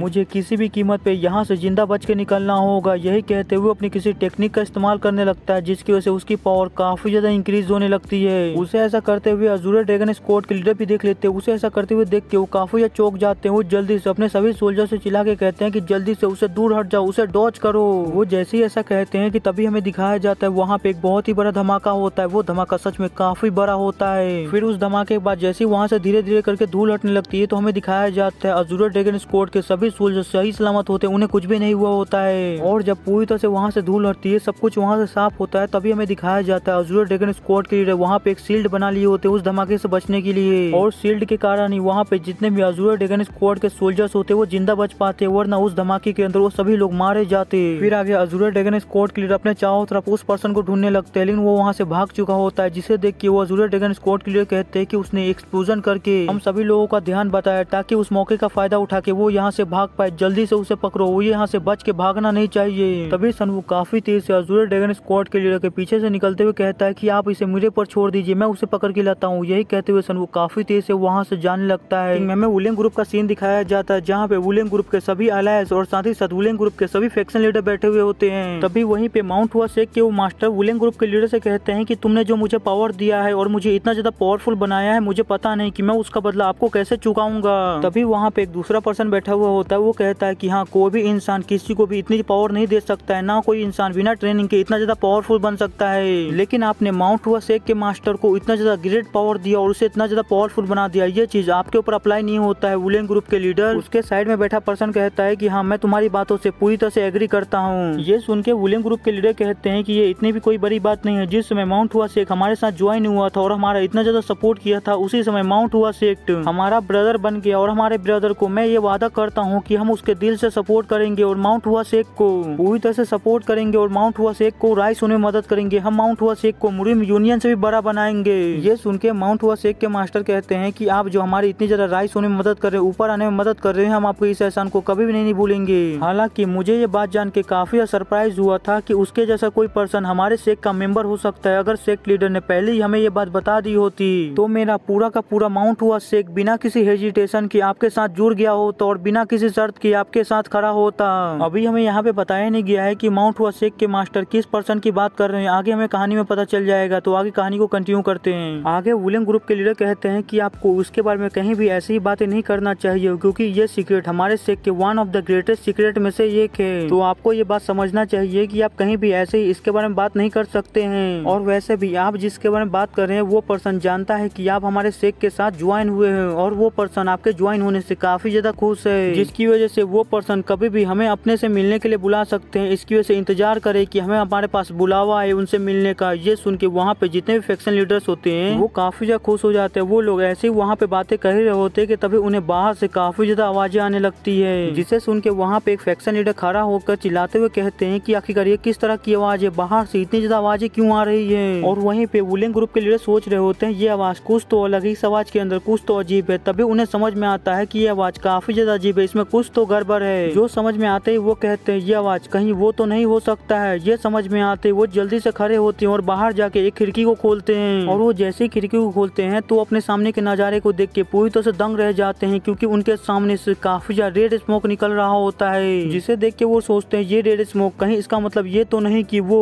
योक रोक अज़ूर ड्रैगन स्क्वाड का लीडर यहाँ पे आ चुका है। अगर ये सच में वही है तो ये हमारे लिए बिल्कुल भी अच्छा नहीं है, ये काफी ज्यादा बुरा हुआ, हमें जल्दी से यहाँ पे सारी चीजों को साफ करना होगा। तभी पीछे से बाकी सब फैक्शन लीडर पूछने लगते हैं कि ग्रुप लीडर आखिरकार बाहर क्या चल रहा है, बाहर एग्जैक्टली क्या हो रहा है और ये किस तरह का लाल धुआं है और बाहर इतनी सारी आवाजें क्यों आ रही है। वो ये सब कह ही रहे होते कि तभी अचानक से उन सभी को काफी ज्यादा दर्द होने लगता है। वो लोग काफी ज्यादा दर्द में चिल्लाने लगते हैं। तभी हमें दिखाया जाता है ये करने वाला कोई और नहीं वुलिंग ग्रुप का लीडर होता है, जो अपनी पावर को रिलीज करते हुए उन सभी को कुछ कर रहा होता है, जिसकी वजह से उन सभी को काफी ज्यादा प्रॉब्लम हो रही होती है। वो सभी फैक्शन लीडर अपनी छाती को पकड़ के वुलिंग ग्रुप के लीडर के सामने अपने घुटनों पे आ जाते हैं और उनमें से कोई भी सांस नहीं ले पा रहा होता है। उन सभी को सांस लेने में काफी ज्यादा प्रॉब्लम हो रही होती है। तभी वहाँ पे एक सोल्जर काफी तेज से भागते हुए आता है। वुलिंग ग्रुप के लीडर से कहता है कि ग्रुप लीडर का आपने उसे देखा, क्या आप उसे देख पा रहे हैं वो लाल धुएं को। वुलिंग ग्रुप का लीडर कहता है कि हाँ, इसका मतलब तो वही है कि वो आ चुका है अज़ूर ड्रैगन स्क्वाड का लीडर। जल्दी से जल्दी फॉर्मेशन को एक्टिवेट करो और जितनी जल्दी हो सके सारे विटनेस और एविडेंस को मिटा दो, उनमें से कोई भी जिंदा नहीं बचना चाहिए और जल्दी से जल्दी यहाँ से रिट्रीट करके हेडक्वार्टर निकलो। वो सोल्जर कहता है कि ठीक है। आगे वुलिंग ग्रुप के लीडर कहते हैं कि जितनी जल्दी हो सके हमारे आधे अटैक स्क्वाड को यहाँ से बाहर भेजो और उन सभी को कहो कि बाहर जाके सिविलियंस के ऊपर अटैक करे ताकि उन सभी कमीनों को यहाँ पे आने में समय लगे और जल्दी यहाँ तक ना पहुँच पाए। वो सोल्जर कहता है कि ठीक है, मैं बिल्कुल ऐसा ही करता हूँ। फिर आगे वुलियन ग्रुप के लीडर अपने सभी फैक्शन लीडर्स कहते हैं कि तुम सभी लोग अपने वेपन को तैयार कर लो, अब यहाँ पे एक वॉर होने वाली है। ये सुन के एक फैक्शन लीडर कहता है कि आखिरकार यहाँ पे हो क्या रहा है ग्रुप लीडर। तभी दूसरा कहता है कि आखिरकार आपका वॉर से मतलब क्या है। तभी माउंट हुआ शेख के मास्टर कहते हैं कि ग्रुप लीडर, क्या आप सच में सोच रहे हैं कि आप अजूरे ड्रैगन स्क्वाड के लीडर के सामने खड़े हो सकते हैं और उनके अगेंस्ट फाइट कर सकते हैं। ये सुन के वुलियन ग्रुप के लीडर काफी ज्यादा गुस्से में माउंट हुआ शेख के मास्टर से कहते हैं कि तुम अपना मुंह बंद रखो। ये सुन के माउंट हुआ शेख के मास्टर बहुत ही बुरी तरह से कांप जाते हैं। आगे वुलियन ग्रुप के लीडर कहते हैं कि तुम अपना मुंह बंद रखो, मेरे पास अभी इतना ज्यादा समय नहीं है कि मैं तुम्हारी बेकार सी बातें सुन सकूं। यही कहकर वुलियन ग्रुप के लीडर चलते हुए एक तरफ जाने लगते और चलते हुए एक बुक शेल्फ के पास पहुंचते जहाँ पे काफी सारी बुक रखी हुई होती है। उनमें से एक बुक वो बाहर निकालते हैं और वो जैसे ही वहाँ पे रखी हुई एक बुक को बाहर की तरफ खींचते हैं तो वहाँ से कुछ बाहर निकलता है, जिसे देख के वहाँ पे जितने भी फैक्शन लीडर होते हैं उन सभी के मुंह खुले के खुले रह जाते हैं। और उसे देख के तो माउंट हुआ शेख के मास्टर भी काफी सरप्राइज होते हैं। वो काफी सरप्राइज होते हुए कहने लगते हैं ये तो वायलेंट थंडर बॉम्ब है। ये वायलेंट थंडर बॉम्ब तो मार्शल वर्ल्ड के मोस्ट फॉरबिडन ऑब्जेक्ट में से एक है। आखिरकार ये यहाँ पे क्या कर रहा है। और बस इतना ही नहीं, वहाँ पे कोई एक नहीं बल्कि तीन है। ये सच में काफी ज्यादा खतरनाक है। तभी वुलियन ग्रुप के लीडर एक क्रीपी से स्माइल देते हुए कहते हैं क्या इतना काफी होगा, क्या ये 3 काफी होगा इस पूरे शहर को बिना किसी निशान के पूरी तरह से खत्म करने के लिए। मैं इस वायलेंट थंडर बॉम्ब का इस्तेमाल करके इस पूरे शहर को बिना किसी निशान के पूरी तरह से खत्म कर दूंगा। यहाँ पे जितने भी लोग हैं, इस जगह पे जितनी भी चीजें हैं, उन सभी को बिना किसी निशान के खत्म कर दूंगा। ये सुन के वहाँ पे जितने फैक्शन लीडर होते हैं उन सभी की फट जाती है इतना ज्यादा खतरनाक आइडिया को देख के। वुलियन ग्रुप के लीडर ये सब कह रहे होते हैं कि तभी उन्हें बाहर से काफी ज्यादा लोगों की चिल्लाने की आवाजें आने लगती है, जिसे देख के वुलियन ग्रुप के लीडर बाहर देखते हैं और जोर से चिल्ला के कहते हैं अजूरे ड्रैगन स्क्वाड के लीडर, क्या ये तुम ही हो, क्या तुम ही यहाँ पे इतनी ज्यादा आतंक को मचा रहे हो। यही कहकर वो जैसे सामने की तरफ देखते हैं उनके होश ही उड़ जाते हैं, क्योंकि वो कोई और नहीं बल्कि उन्हीं के ग्रुप का वाइस लीडर होता है। मैं पिछली बार इसके बारे में भूल गया था, लेकिन ये वाइस लीडर है वुलियन ग्रुप का। आगे हमें वुलियन ग्रुप के वाइस लीडर को दिखाया जाता है जिसकी हालत काफी ज्यादा खराब होती है। वो आधा मॉन्स्टर और आधा इंसान होता है। वो धीरे धीरे करके पूरा मॉन्स्टर में कन्वर्ट हो रहा होता है, जिसे देख के वहाँ पे जितने भी वुलियन ग्रुप के सोल्जर्स होते हैं उन सभी की काफी ज्यादा फटी हुई होती है। वो काफी ज्यादा घबराए हुए होते हैं उसे देख के। और वहीं पे वुलियन ग्रुप का वो वाइस लीडर सभी लोगों से चिल्ला के कह रहा होता है कि प्लीज मुझे बचा लो, मुझे मरना नहीं है, कोई मुझे बचा लो। लेकिन कोई भी सोल्जर उसकी मदद करने के लिए आगे नहीं आ रहा होता है, क्योंकि सभी लोगों की हालत खराब होती है उससे। सभी लोग उसे दूरी बना रहे होते हैं। तभी कोई उस वाइस लीडर के सर के ऊपर पीछे से अटैक करता है। वो वाइस लीडर वहीं पे गिर के मारा जाता है और ये अटैक करने वाला कोई और नहीं बल्कि सनवू होता है, जो उस धुंध से बाहर आते हुए कहता है कि सच में ये धुंध मुझे काफी ज्यादा इरिटेट कर रही है, लेकिन ये धुंध इतनी भी ज्यादा पावरफुल नहीं है कि मुझे ब्लॉक कर सके, मुझे रोक सके। मैं इस धुंध के अंदर भी बड़ी आसानी से देख सकता हूँ। मैंने इस धुंध से पहले भी काफी ज्यादा पावरफुल धुंध का सामना किया। उन सभी धुंध के सामने ये धुंध तो कुछ भी नहीं है, एक पीस ऑफ केक के बराबर है। और तुम सभी लोगों को क्या लगा, तुम सभी लोग इतने ज्यादा कमजोर धुंध के साथ मुझे रोक लोगे। सच में तुम सभी लोगों ने मुझे काफी ज्यादा अंडर एस्टिमेट कर दिया।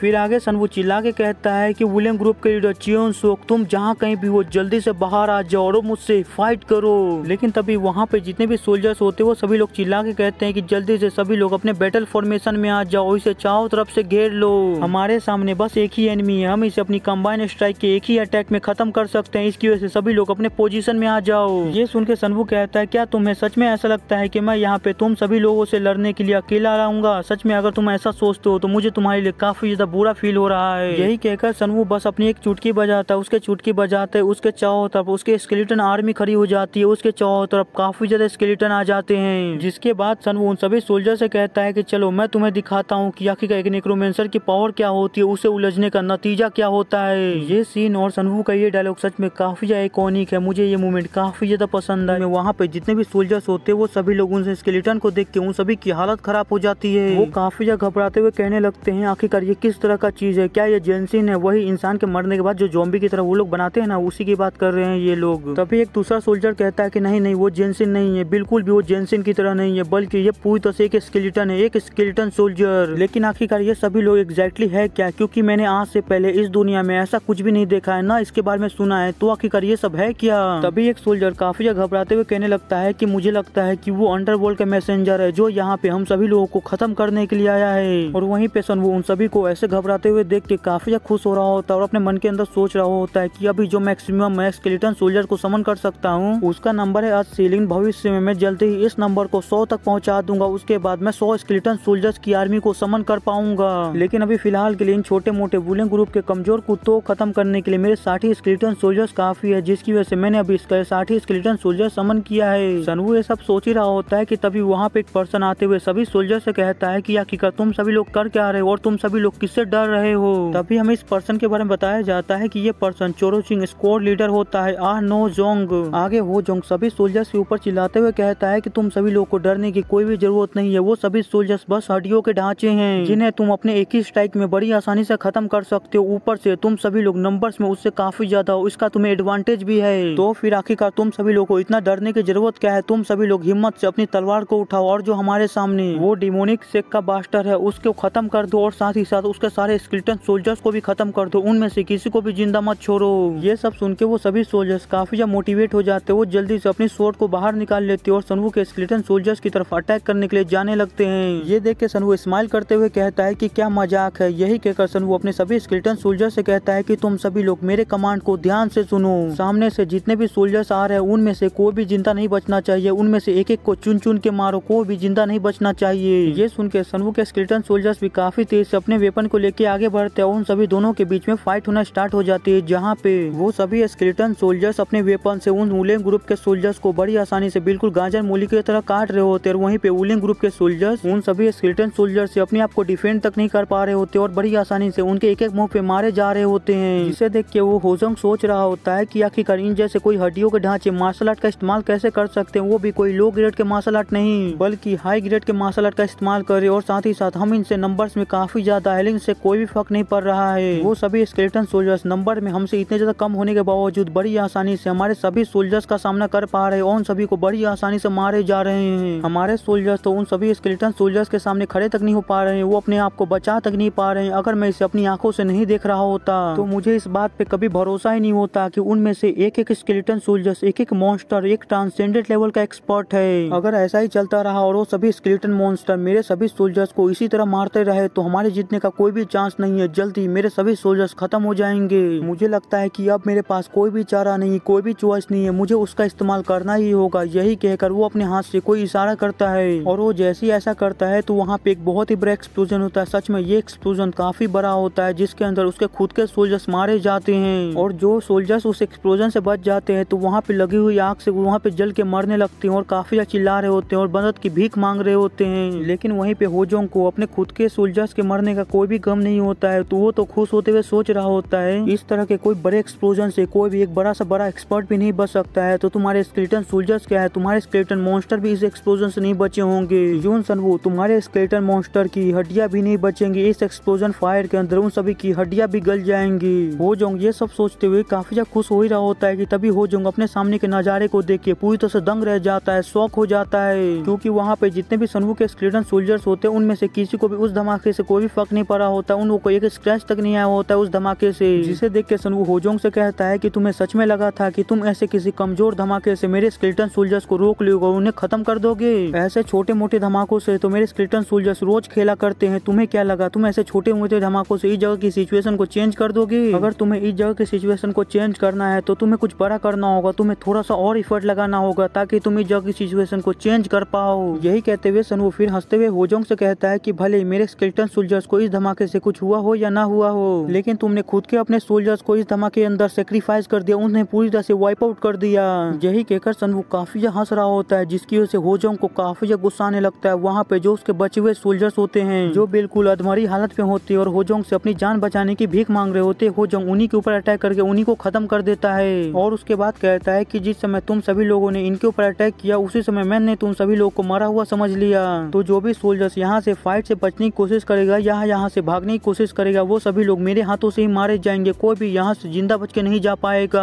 या तो लड़ो या तो मरो। यही कहकर होजोंग अपने आप को एक मास्टर में कन्वर्ट कर लेता है जिसे देख के सनवू बिल्कुल भी सरप्राइज नहीं होता है। वो होजोंग से कहता है कि क्या बात है, तुमने अपने आप को एक ब्लैक मेंटिस में कन्वर्ट कर लिया, लेकिन ये कितनी बुरी बात है कि मुझे कीड़े बिल्कुल भी पसंद नहीं है जिसकी वजह से मैं तुम्हें अपने हाथों से नहीं मारूंगा। यही कहकर सनवू अपने हाथ को ऊपर उठाता है और कहता है कि सभी लोग जाग जाओ। उसके ऐसा करते ही सनवू के और भी जो स्केलेटन सोल्जर्स वहाँ पे समन हो जाते हैं जिसे देख के वहाँ पे जितने भी सोल्जर्स होते हैं उन सभी की हालत और भी खराब हो जाती है। वो सभी लोग काफी घबराते हुए कहने लगते हैं ये ये तो बिल्कुल पहले जैसा ही है, ये लोग तो बिल्कुल एग्जैक्टली पहले वाले जैसे ही हैं, लेकिन उसके अंदर तो हमारे भी काफी ज्यादा सोल्जर्स है, लेकिन आखिरकार ऐसा कैसे हो सकता है? वो सभी लोग तो मारे गए थे, वो सभी लोग फिर से जिंदा कैसे हो सकते हैं? ये सुन के सनवू कहता है कि तुम सभी लोगों को इतना ज्यादा डरने की जरूरत नहीं, ये तो मेरी पावर है, तुम सभी लोग मुझे अनफेयर होने के लिए कोस नहीं सकते हो, क्योंकि मेरी पावर में ही अनडेड को जिंदा करना है, तुम्हें कैसे ऐसा ना करो। मैं बिल्कुल सही कह रहा हूँ ना वुलिंग ग्रुप के ग्रुप लीडर चियोन-सोक, क्या तुम मेरी बातों से एग्री करते हो ना? और वहीं पे चियोन-सोक उसको कोई भी जवाब नहीं देता है, वो बस उसे लगातार घूरे जा रहा होता है। लेकिन तभी कोई पर्सन सनवू के सामने अचानक आ जाता है, जिसे देख के सनवू उसे कहता है, ओ हमें मिले हुए काफी लंबा समय हो गया, फाइनली तुम मेरे सामने आ ही गए। माउंट हुआ के मास्टर चेन-सू, हमें दिखाया जाता है कि मास्टर चेन-सू सनवू के सामने अपनी स्वॉर्ड लेके आए हुए होते और अपनी पावर को रिलीज कर रहे होते हैं, और सनवू से कहते हैं कि चलो अब वो समय आ गया है जब हम अपने पुराने गर्ज को सेटलमेंट कर सकते हैं, ठीक कर सकते हैं। तुमने जब मुझे ह्यूमिलेट किया था और मेरी इतनी ज्यादा बेइज्जती की थी सभी लोगों के सामने, अब समय है कि मैं उसे सूद समय तुम्हें वापस करूँ, रीपे करूँ। तुमने भले मुझे पहली बार कुछ ट्रिक का इस्तेमाल करके हरा दिया था, लेकिन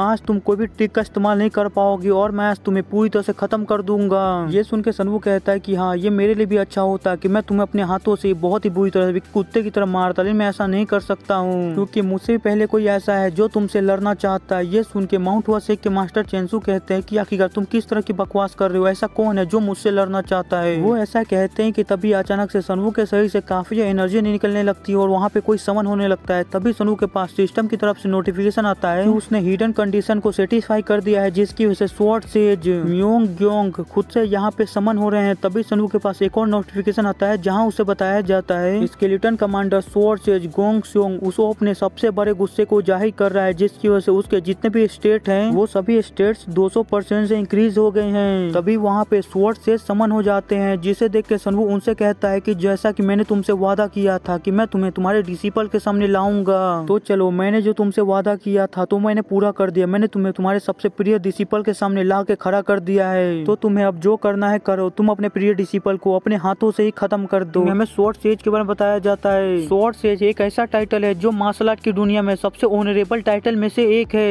ये टाइटल किसी भी इंसान को ऐसे ही नहीं दे दिया जाता है, ये टाइटल किसी भी इंसान को तब दिया जाता है जब उसका कैरेक्टर मार्शल आर्ट की दुनिया में सबसे ज्यादा एक्सीलेंट हो और उसका स्वॉर्ड इतना ज्यादा पावरफुल हो कि उसका सामना कोई भी इंसान न कर पाए, उसके स्वॉर्ड के सामने कोई भी खड़ा न रह पाए, तब जाके किसी भी इंसान को स्वॉर्ड सेज का टाइटल दिया जाता है। और ये जो पर्सन है स्वॉर्ड सेज मोय ग्योंग, ये अपने टाइम का सबसे ज्यादा ऑनरेबल स्वॉर्ड सेज में से एक है, जिसकी सबसे ज्यादा सम्मान किया जाता है, इज्जत किया जाता है। इस स्वॉर्ड सेज की लोग आज भी उतनी ही ज्यादा इज्जत करते हैं जितना इसे मरने से पहले दिया जाता था। ये स्वॉर्ड सेज सच में अपने टाइम का सबसे महान स्वॉर्ड सेज में से एक था। फिर हमें माउंट हुआ सेक के मास्टर को दिखाया जाता है, उसके साथ जो भी फैक्शन लीडर होते वो सभी लोग स्वॉर्ड सेज की एनर्जी को फील करके उसकी पावर को महसूस करके काफी ज्यादा घबराए हुए होते हैं। उन सभी की काफी ज्यादा फट गई होती है स्वॉर्ड सेज को देख के, और वहीं पे माउंट हुआ सेक के मास्टर स्वॉर्ड सेज को देखते हुए सोच रहे होते हैं आखिरकार इस स्केलेटन मॉन्स्टर को देख के इसकी एनर्जी को फील करके मुझे स्वॉर्ड सेज गोंगसोन की क्यों याद आ रही है, लेकिन आखिरकार ऐसा पॉसिबल भी कैसे हो सकता है किसी स्केलेटन मॉन्स्टर के अंदर से स्वॉर्ड सेज की एनर्जी को फील करना, ये तो पूरी तरह से इम्पॉसिबल है। क्या मैं कुछ गलत सेंस कर पा रहा हूँ? क्या मैं इसके अंदर से जो एनर्जी को फील कर पा रहा हूँ शायद वो मेरा भ्रम हो सकता है? उसके ऐसे रिएक्शन को देख के सनवू उससे कहता है तुम बेवकूफ कहेंगे, तुम्हें अभी भी समझ में नहीं आया कि तुम्हारे सामने जो स्केलेटन खड़ा है वो तुम्हारा खुद का मास्टर स्वॉर्ड सेज मास्टर चेन-सू है। क्या तुम उन्हें अभी तक नहीं पहचान पाए? सच में तुम कितने बड़े बेवकूफ हो जो तुम खुद के मास्टर को नहीं पहचान पाए। सच में तुमने इतना ज्यादा क्राइम और करप्शन कर दिया कि तुम्हारे मास्टर को मरने के बाद भी तुमने चैन से नहीं जीने दिया, तुमने उनको मरने के बाद भी उन्हें जिंदा कर दिया,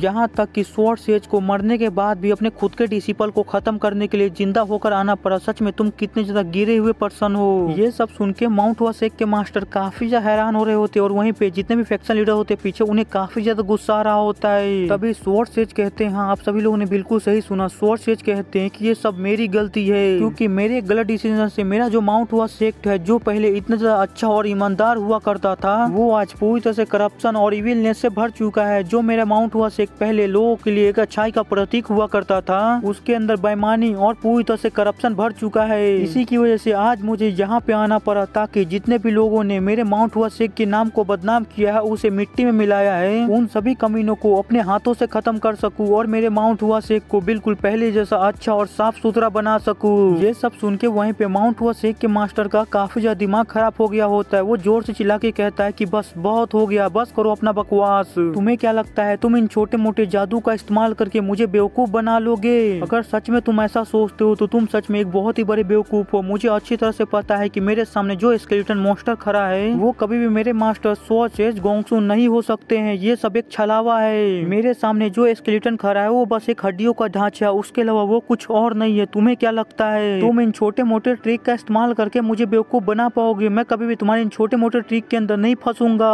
सनवू कहता है क्या सच में? तभी एक दूसरा फैक्शन लीडर माउंट वासेक के मास्टर से कहता है कि मुझे लगता है कि वो बस हमें गुस्सा दिलाने की कोशिश कर रहा है ताकि हम गुस्से में आके कोई गलती कर दे और वो उसका फायदा उठा ले, और भले ही हमारे सामने जो स्केलेटन मॉन्स्टर खड़ा है वो भले कोई असली स्वॉर्ड सेज ही ना हो, लेकिन हमें घबराने की जरूरत नहीं है क्योंकि वो बस एक हड्डियों का ढांचा और वो असली स्वॉर्ड सेज जितना कभी भी पावरफुल नहीं हो सकता है। ये सुन के माउंट वासेक के मास्टर कहते हैं कि हाँ तुम बिल्कुल सही कह रहे हो, और वैसे भी हमने उनसे काफी सुपीरियर पावर को पहले ही ऑब्टेन कर लिया है। यही कहते वो अपनी डेमोनिक पावर को रिलीज करने लगते हैं, जिसकी वजह से उनके सर से काफी डेमोनिक ऑरा निकलने लगता है। फिर वो कहते हैं वो हड्डियों का ढांचा भले ही असली स्वॉर्ड सेज क्यों ना हो और भले ही वो असेंडेंट लेवल पे क्यों ना हो, फिर भी हमें घबराने की जरूरत नहीं है क्योंकि हमने पहले स्वॉर्ड सेज से भी ज्यादा सुपीरियर पावर को ऑब्टेन कर रखा है। ये सब सुन के सनवू उससे कहता है सच में जैसा कि मुझे तुमसे उम्मीद था, तुम पूरी तरह से पावर के नशे में अंधे हो चुके हो, लेकिन ये बात याद रखना कि तुम कभी भी स्वॉर्ड सेज से अपने शब्दों के बलबूते पे नहीं जूझ सकते हो। यही कहकर सनवू स्वॉर्ड सेज से कहता है स्वॉर्ड सेज अब आप उसके साथ जो करना चाहे कर सकते हैं। ये सुन के स्वॉर्ड सेज काफी तेज से उन सभी के ऊपर अटैक करने के लिए जाने लगते हैं, जिसका सामना करने के लिए उधर से भी दो फैक्शन लीडर काफी तेज से स्वॉर्ड सेज के ऊपर अपनी स्वॉर्ड से अटैक करने के लिए आने लगते हैं, जिसे देख के स्वॉर्ड सेज एक फैक्शन लीडर के ऊपर अपनी स्वॉर्ड से अटैक करते हैं, जो अटैक सीधे उस फैक्शन लीडर को लगता है और वो फैक्शन लीडर काफी ज्यादा जख्मी हो जाता है। तभी दूसरा फैक्शन लीडर जो उस पर्सन के साथ स्वॉर्ड सेज के ऊपर अटैक करने के लिए आ रहा होता है वो अपनी स्वॉर्ड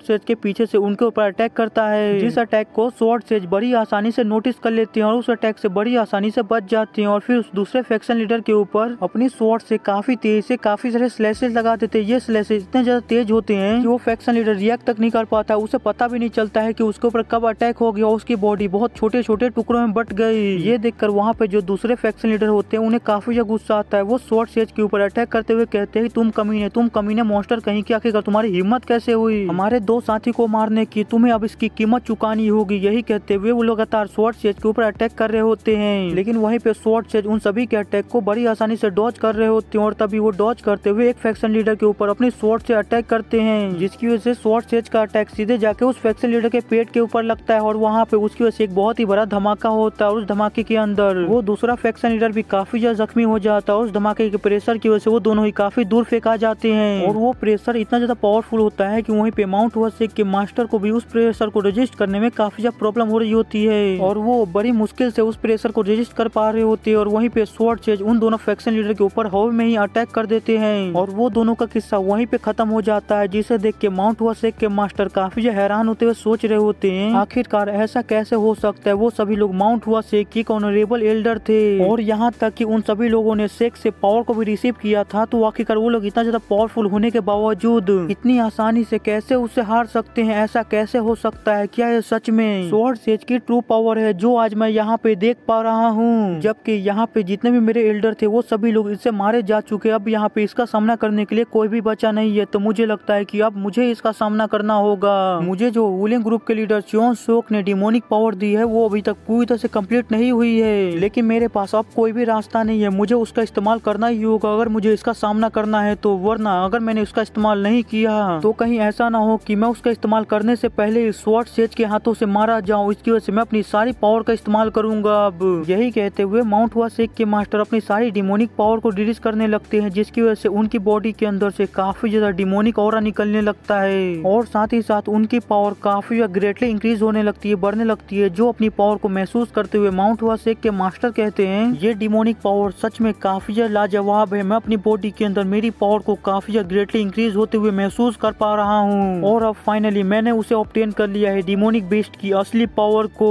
यही कहते हुए वो काफी ज्यादा खुश हो रहे होते और जोर जोर से हंस रहे होते। फिर वो सनवू से कहते तुम कमीने यून सनवू, क्या तुम ये देख पा रहे हो इस लाजवाब डिमोनिक पावर को जो मेरे बॉडी के अंदर फ्लो हो रही है और मेरी पावर को इतनी ज्यादा बढ़ा रही है? अब यहाँ पे ऐसा कोई भी नहीं है जो मेरा सामना कर सकता है, जो मुझसे लड़ सकता है। अब मुझे किसी का भी डर नहीं है, यहाँ तक कि स्वॉर्ड सेज भी अब मेरे सामने कुछ भी नहीं है, उनका भी मुझे कोई भी डर नहीं है, उन्हें भी मैं बड़ी आसानी से खत्म कर सकता हूँ। चलो मैं तुम्हें अपनी डिमोनिक पावर का एक नमूना दिखाता हूँ। यही कहते हुए माउंट वासेक के मास्टर अपने हाथों में काफी डिमोनिक पावर को इकट्ठा इकट्ठा करने लगते हैं, जिसके बाद वो सीधे स्वॉर्ड सेज के ऊपर अटैक करने के लिए जाने लगते हैं और स्वॉर्ड सेज से कहते हैं कि हड्डियों के ढांचे अब तुम्हारे खत्म होने का समय आ गया है। और वहीं पे स्वॉर्ड सेज बस अपनी जगह पे खड़े होते हैं और उसे ऐसा करते हुए देख रहे होते हैं। स्वॉर्ड सेज जैसे ही माउंट हुआ शेख के मास्टर को अपने ऊपर अटैक करते हुए आते हुए देखते हैं, वो भी अपना सबसे ज्यादा पावरफुल अटैक को चार्ज करने लगते हैं, जिस अटैक को देख के तो एक समय के लिए माउंट हुआ शेख के मास्टर भी काफी ज्यादा परेशान हो जाते हैं और सोचते हैं कि मुझे जितना जल्दी हो सके इस अटैक को डॉज करना होगा या इसके अटैक को चार्ज होने से पहले ही मुझे स्वॉर्ड सेज के ऊपर अपना अटैक करना होगा, क्योंकि ये जो अटैक है वो स्वॉर्ड सेज का सबसे ज्यादा पावरफुल अटैक में से एक है। अगर ये अटैक मुझे लग गया तो मुझे नहीं लगता कि मैं ये अटैक को ब्लॉक कर पाऊंगा। यही सोच के माउंट हुआ शेख के मास्टर काफी तेजी से स्वॉर्ड सेज के ऊपर अटैक करने के लिए जाने लगते हैं, लेकिन वहीं पे स्वॉर्ड सेज अपने उस अटैक को पूरी तरह से रेडी कर चुके होते हैं और वो अटैक इतना ज्यादा पावरफुल होता है कि जैसे माउंट हुआ शेख के मास्टर स्वॉर्ड सेज के ऊपर अटैक करने के लिए उनके करीब जाते हैं, वो उस अटैक की एनर्जी से पीछे की तरफ धकेले जाने लगते हैं और वहीं पे स्वॉर्ड सेज इस मौके का फायदा उठाते हैं और काफी तेजी से माउंट हुआ शेख के मास्टर के ऊपर अटैक करके उनके पीछे की तरफ निकल जाते हैं। और तभी स्वॉर्ड सेज के उस अटैक की वजह से वहाँ पे एक बहुत ही बड़ा एक्सप्लोजन होता है और वहीं पे वुलिंग ग्रुप के लीडर ऊपर से वो सारी चीजों को होते हुए चुपचाप बस देख रहे होते हैं। तभी हमें माउंट हुआ शेख के मास्टर को दिखाया जाता है, जिसकी हालत सच में काफी ज्यादा खराब होती है। वो अपनी आखिरी सांसें गिन रहा होता है और अपनी आखिरी सांसें गिनते हुए कहता है, तो ये है true sword of the mount हुआ। यही कहते हुए माउंट हुआ शेख के मास्टर वहीं पे जमीन के ऊपर गिर जाते और वहीं पे मारे जाते हैं। जिसके बाद सन वो वुलिंग ग्रुप के लीडर को देखते हुए कहता है कि सबके सब जितने भी यहाँ पे थे सभी के सभी मारे गए, बस एक ही बचा है, वुलिंग ग्रुप के लीडर च्योन सोक। क्या तुम अपनी मौत के लिए तैयार हो? तुम्हें स्पेशली मैं अपने हाथों से ही मारूंगा, तुम चिंता मत करो, मैं जल्दी तुम्हें खत्म करने के लिए वहाँ पे आ रहा हूँ। यही कहते हुए सन वो सीधा चलते हुए वुलिंग ग्रुप के लीडर की तरफ जाने लगते और बस कुछ ही समय में जहाँ पे वुलिंग ग्रुप के लीडर जिस कमरे के अंदर होते हैं उस कमरे के दरवाजे के पास पहुँच जाता है। फिर वो वहाँ से उस दरवाजे के अंदर से काफी ज्यादा डिमोनिक ऑरा निकलते हुए देखता है, जिसे देख के सन वो सोचता है इस दरवाजे के अंदर से सच में काफी ज्यादा इमेंस डिमोनिक की निकल रहा है। ये डिमोनिक की सच में काफी ज्यादा पावरफुल है, मुझे वुलिंग ग्रुप के लीडर को कम नहीं समझना चाहिए। यही सोचते हुए सन वो अपने पास से अपनी स्वॉर्ड को निकालता है, उस दरवाजे के ऊपर एक स्लैश कर देता है, जिसकी वजह से जो दरवाजा होता है वो बहुत ही बुरी तरह से टूट जाता है, चकनाचूर हो जाता है, जिसकी वजह से वहाँ पे चारों तरफ काफी ज्यादा धूल ही धूल हो जाती है। उस धूल के अंदर से वुलिंग ग्रुप के लीडर सनवू से कहते हैं, सच में तुम्हें मेरे पास आने में काफी ज्यादा समय लग गया, मुझे लगा नहीं था कि तुम्हें मेरे पास पहुंचने में इतना ज्यादा समय लगेगा। फिर जैसे वहाँ पे धूल साइड में हटने लगती है तभी हमें वुलिंग ग्रुप के लीडर को दिखाया जाता है, जो सीधे सनवू के सामने खड़ा होता है और सनवू से कहता है कि मैं कब से लंबे समय से तुम्हारा यहाँ पे इंतजार कर रहा था। तुम जब से मेरे वुलिंग ग्रुप के अंदर एंटर किए हो और तुमने यहाँ पे जो कुछ भी है मैंने सारी चीजें देखी है, मैंने तुम्हारी एक एक फाइट देखी है, तुमने अपने एक एक फाइट के अंदर अपने स्केलेटन मॉन्स्टर का इस्तेमाल किया है और तुमने यहाँ पे जितनी भी सारी चीजें की है वो अपने स्केलेटन मॉन्स्टर के ही बलबूते पे की है, तुमने यहाँ पे कुछ भी खुद से नहीं किया है। तो फिर मुझे ये समझ नहीं आ रहा है कि तुम मुझसे लड़ने के लिए बिना अपने स्केलेटन मॉन्स्टर के कैसे आ गए। क्या तुम्हें ये लगता है तुम अपने स्केलेटन मॉन्स्टर के बिना मुझे हरा दोगे? तुम अपने आप को इतना ज्यादा पावरफुल समझते हो क्या? या तो फिर ये हो सकता है तुम्हारे स्केलेटन मॉन्स्टर के यूज करने की भी कुछ सीमाएं हैं, कुछ लिमिटेशन है, जिसकी वजह से तुम अपने स्केलेटन मॉन्स्टर का भी यहाँ पे इस्तेमाल नहीं कर सकते हो। ये सुन के सनवू जैसे ही वुलिंग ग्रुप के लीडर को जवाब देने जा रहा होता है तभी सनवू का ध्यान कहीं पे जाता है, जिसकी वजह से सनवू काफी ज्यादा हैरान हो जाता है। तभी हमें दिखाया जाता है सनवू वायलेंट थंडर बॉम्ब्स को देख रहा होता है और सनवू उसे ही देख के काफी ज्यादा हैरान हुआ होता है। सनवू उसे देख के सोच रहा होता है क्या वो वायलेंट थंडर बॉम्ब्स है। यही सोच के सनवू वुलिंग ग्रुप के लीडर से पूछता है क्या वो वायलेंट थंडर बॉम्ब्स है, और वो वायलेंट थंडर बॉम्ब्स है तो आखिरकार वो यहाँ पे क्या कर रहा है। वुलिंग ग्रुप का लीडर कहता है कि हाँ तुम बिल्कुल सही हो, वो वायलेंट थंडर बॉम्ब्स ही है, मुझे लगा नहीं था कि तुम्हारी नजर इतनी ज्यादा तेज होगी कि तुम वायलेंट थंडर बॉम्ब्स को इतनी जल्दी देख लोगे। और रही बात की आखिरकार ये यहाँ पे क्या कर रहा है, तो चलो मैं तुम्हें बताता हूँ कि आखिरकार ये यहाँ पे क्या कर रहा है। अगर अगले 30 मिनट के अंदर तुम इस सिटी को छोड़ के इस सिटी से बाहर नहीं गए तो तुम्हारे साथ तुम्हारे जितने भी स्केलेटन मॉन्स्टर है और तुम वो सभी पूरी तरह से बिना किसी निशान के इस सिटी के साथ गायब हो जाएंगे, तुम्हारी हड्डियां तक नहीं बचेंगी। भले तुम कितने भी ज्यादा अच्छे स्वॉर्डमैन क्यों ना हो, तुम भले कितने भी ज्यादा पावरफुल क्यों ना हो, फिर भी तुम इसका सामना नहीं कर पाओगे। अगर ये एक बार एक्सप्लोड कर गया तो तुम किसी भी कीमत पे यहाँ से जिंदा बच के नहीं जा पाओगे, तुम सभी लोग यहाँ पे मारे जाओगे। और अब मैं ही यहाँ पे इकलौता हूँ जो तुम सभी लोगों की जान बचा सकता हूँ। अब तुम सभी लोगों की जान मेरे हाथों में है, मेरे कंट्रोल में है। अब मैं ये डिसाइड करूंगा कि मुझे तुम लोगों को जिंदा छोड़ना है, तुम लोगों को यहीं पे खत्म कर देना है। तो ये तय कर लो कि आखिरकार तुम्हें क्या करना है। अगर तुम जिंदा रहना चाहते हो तो मेरे साथ हाथ मिला लो, मुझे ज्वाइन कर लो और डीमन गॉड को फॉलो करना चालू कर दो। अगर तुमने ऐसा किया तो तुमने अभी तक जितनी भी गलतियां की है, अभी तक तुमने हमारा जितना भी नुकसान किया है, मैं उन सभी को भूल जाऊंगा और तुम्हें अपना एक साथी बना लूंगा।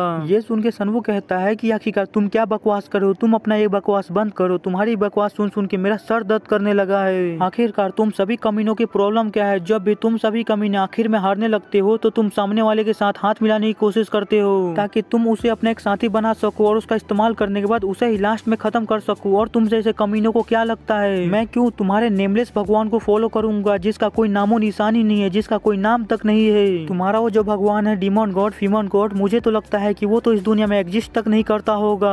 अपने डीमन गॉड की इतनी ज्यादा बेइज्जती को सुन के वुलिंग ग्रुप के लीडर पूरी तरह से गुस्से में बौखला जाता है। वो सनवू को गाली देते हुए कहता है कि आखिरकार तुम्हारी हिम्मत कैसे हुई मेरे डीमन गॉड के बारे में ऐसा कहने की, अब तुम्हें इसकी कीमत चुकानी पड़ेगी, मैं तुम्हें एक बहुत ही दर्दनाक मौत दूंगा। यही कहकर वुलिंग ग्रुप के लीडर अपने पास से अपनी स्वॉर्ड को निकाल लेती हैं और सनवू के ऊपर अटैक कर देते हैं, जिस अटैक को सनवू अपनी स्वॉर्ड की मदद से ब्लॉक कर लेता है। लेकिन वो अटैक इतना ज्यादा पावरफुल होता है कि उस अटैक की वजह से उस कमरे के अंदर एक धमाका हो जाता है और उस धमाके को हम क्लियरली बाहर से भी देख सकते हैं। फिर वुलिंग ग्रुप के लीडर हंसते हुए सनवू से कहते हैं कि जैसा कि मैंने तुम्हारे ब्रदर को और तुम्हारे फादर को पॉइजन देके मारा, वो भी इतनी दर्दनाक, तुम चिंता मत करो, मैं तुम्हारी मौत उनसे भी ज्यादा दर्दनाक रखूंगा। मैं तुम्हारे बॉडी के छोटे छोटे टुकड़े करूंगा और ये श्योर करूंगा कि तुम्हें जो मौत मिले वो दुनिया के सबसे दर्दनाक मौत हो। ये सुन के सनवू स्माइल करते हुए कहता है कि यार सच में। यही कहते हुए सनवू वुलिंग ग्रुप के लीडर को एक गाली देता है, जिसकी वजह से वुलिंग ग्रुप के लीडर और भी ज्यादा ट्रिगर हो जाते हैं, जिसकी वजह से वो सनवू के ऊपर अपने स्वॉर्ड से काफी ज्यादा पावरफुल स्ट्राइक करने लगते हैं। लेकिन वहीं पे सनवू उनके सारे अटैक को बड़ी आसानी से डॉज कर रहा होता है। और जैसे सनवू को वहाँ पे एक ओपनिंग दिखती है, सनवू भी अपनी स्वॉर्ड से वुलिंग ग्रुप के लीडर के ऊपर एक स्लैश करता है। लेकिन वुलिंग ग्रुप के लीडर पीछे हटके सनवू के स्लैश से बच जाते हैं और सोचते हैं कि मैंने जितना सोचा था ये कमीना उतना भी कमजोर नहीं है, मुझे केयरफुली इससे लड़ना होगा,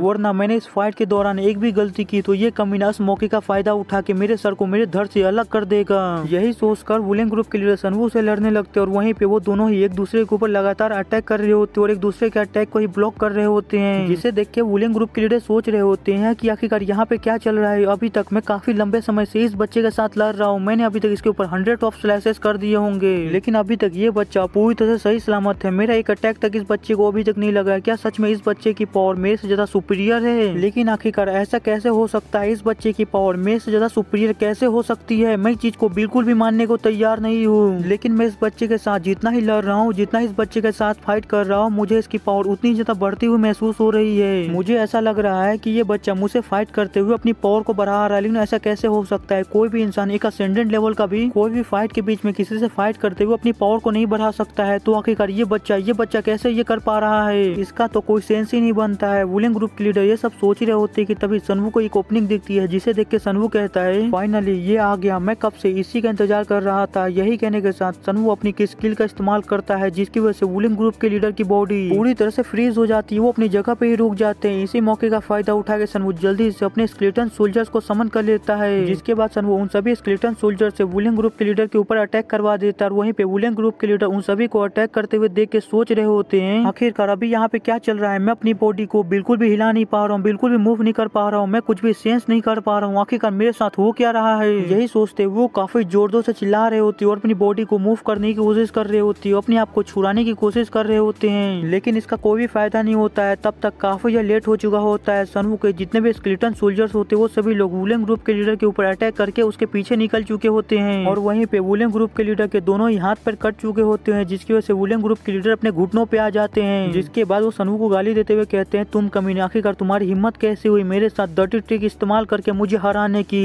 ये सुन के सनवू कहता है आखिरकार तुम सभी विलन की प्रॉब्लम क्या है? तुम सभी विलन आखिरी में हार जाने के बाद ऐसा ही क्यों कहते हो कि तुमने मुझे इस तरह हराया, तुमने मुझे उस तरह हराया? तुम मान क्यों नहीं लेते हो कि तुम कमजोर हो? तुम अपने कमजोरी की वजह से हारे हो। तुम्हें तो मेरा शुक्रगुजार होना चाहिए कि मैंने तुम्हें कुछ और समय दे दिया जिंदा रहने को। मैं अगर चाहता तो मैं सीधे तुम्हारे सर के ऊपर अटैक करके तुम्हारे सर को तुम्हारे धड़ से अलग कर सकता था और तुम एक ही झटके में मारे जाते। और वैसे भी मैंने उन सभी वायलेंट थंडर बॉम्ब से भी छुटकारा पा लिया है, तो मुझे तुम्हारे पर कंसंट्रेट करने में कोई भी प्रॉब्लम नहीं होगी। ये सुन के वुलिंग ग्रुप के लीडर चौंक जाते हैं। वो जल्दी से पीछे घूम के देखते हैं जहाँ पे उन्होंने वायलेंट थंडर बॉम्ब्स को रखा हुआ होता है, तो वो देखते हैं कि वहाँ पे वायलेंट थंडर बॉम्ब्स गायब होते हैं। ये देख के वुलिंग ग्रुप के लीडर हैरान होते हुए सोच रहे होते हैं आखिरकार इस कमीने ने फाइट के दौरान वायलेंट थंडर बॉम्ब्स को कैसे गायब किया और कब गायब किया। यही सोचकर वो सनवू के ऊपर चिल्लाते हुए कहते हैं आखिरकार तुम ये सब क्यों कर रहे हो? तुम शुरू से ही हमारे वुलिंग ग्रुप को टारगेट कर रहे हो बिना किसी वजह के, आखिरकार तुम ऐसा क्यों कर रहे हो? आखिरकार हमारे वुलिंग ग्रुप ने तुम्हारे साथ इतना ज्यादा बुरा किया ही क्या है जिसकी वजह से तुम हमारे वुलिंग ग्रुप को पूरी तरह से डिस्ट्रॉय करने के ऊपर तूल गए हो? हमने तो सिर्फ तुम्हारे ब्रदर और तुम्हारे फादर को ही मारा था और ऊपर से तुम्हारा ब्रदर तुमसे प्यार भी नहीं करता था, वो तो तुम्हारा दुश्मन था ना। और रही बात तुम्हारे फादर की, तो हम उन्हें मारना भी नहीं चाहते थे, वो तो बस पॉइजन के ओवरडोज की वजह से मारे गए। तो आखिरकार हमने ऐसा क्या किया जिसकी वजह से तुमने हमारे पूरे वुलेन ग्रुप को खत्म कर दिया। ये सुन के सनवू उससे कहता है आखिरकार तुम्हें ऐसा क्यों लगता है कि मैं तुम्हें रोकने की कोशिश कर रहा हूँ? मैं तुम्हें रोक रहा हूँ? मैं तुम्हें नहीं रोक रहा हूँ बल्कि मैं ब्लड शेक को रोक रहा हूँ। ये सुन के वुलेन ग्रुप के लीडर की तो पूरी तरह से सिट्टी पिट्टी गुल हो जाती है। वो काफी ज्यादा हैरान हो जाता है। और वहीं पे सनवू आगे उससे कहता है तुम तो बस एक शुरुआती कीड़े हो जिसे कुचल के मैं ब्लड शेक को रोकने की शुरुआत करूंगा।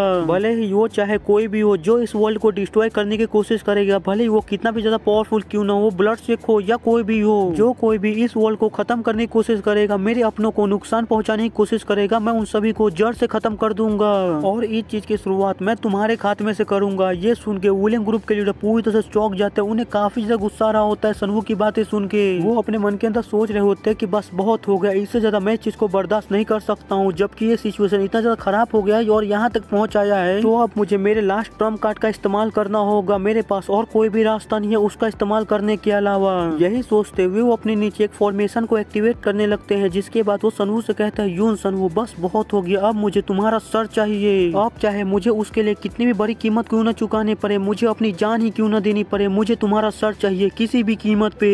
उस फॉर्मेशन को देख के सनवू भी काफी ज्यादा सरप्राइज हो जाता है। वो काफी ज्यादा हैरान होते हुए सोच रहा होता है ये फॉर्मेशन तो, लेकिन वो अपनी बात को पूरा कर पाता उससे पहले वो फॉर्मेशन एक्टिवेट हो जाता है। जिसकी वजह से उसके अंदर से काफी ज्यादा लाइट निकलने लगता है, जिसकी वजह से सनवू भी थोड़ा पीछे धकेला जाता है। और वहीं पे हमें वुलेन ग्रुप के लीडर को दिखाया जाता है जिनकी बॉडी धीरे धीरे करके एक मॉन्स्टर के अंदर ट्रांसफॉर्म हो रही होती है और बस कुछ ही समय में उनकी बॉडी पूरी तरह से एक मॉन्स्टर के अंदर, एक बहुत ही बड़े मॉन्स्टर के अंदर ट्रांसफॉर्म हो जाती है। जिसके बाद वो मॉन्स्टर सनवू को देख के एक दहाड़ मारता है, एक रोर करता है। उसका रोर भी काफी ज्यादा पावरफुल होता है। उसके रोर के अंदर से काफी ज्यादा प्रेशर रिलीज हो रहा होता है। जिसके बाद सनवू के पास सिस्टम की तरफ से एक लाल कलर की नोटिफिकेशन आता है जहाँ सिस्टम सनवू को बताता है ये जो मॉन्स्टर है वो 8 डिजास्टर मॉन्स्टर में से एक है, बेलरॉग। तभी वो बेलरॉग वहाँ पे एक अटैक करता है जिसकी वजह से वहाँ पे एक एक्सप्लोजन होता है। उस एक्सप्लोजन से बचने के लिए सनवू पीछे की तरफ जंप लगा देता है और उस अटैक से बच जाता है। आगे सनवू उस अटैक से बचने के बाद बेलरॉग को देखते हुए सोच रहा होता है कि ये मॉन्स्टर कोई साधारण मॉन्स्टर नहीं है, बल्कि ये मॉन्स्टर 8 डिजास्टर मॉन्स्टर में से एक है, द बेलरॉग। हालांकि 8 डिजास्टर मॉन्स्टर में से मैंने कुछ का सामना पहले भी किया है। हालांकि मैं जितना बेलरॉग के बारे में जानता हूँ उस हिसाब से बेलरॉग मेरी दूसरी दुनिया के अंदर भी एग्जिस्ट करता था। जिस दुनिया से मैं आया हूँ उस दुनिया में बेलरॉग मेरे पैदा होने से पहले से एग्जिस्ट करता है। बेलरॉग एक काफी ज्यादा पावरफुल बीइंग है। इसके बारे में मैंने कुछ किताबों में पढ़ा है जिसकी वजह से मुझे इसके बारे में ज्यादा जानकारी नहीं है और न ही मुझे ये पता है कि इसे हराया कैसे जाए। मेरे पास कोई भी स्ट्रेटेजी नहीं है बेलरॉग को हराने की। मैंने कभी सोचा भी नहीं था कि बेलरॉग जैसे मॉन्स्टर की जो 8 डिजास्टर मॉन्स्टर में से एक है उससे मेरा सामना ऐसे किसी जगह पे होगा।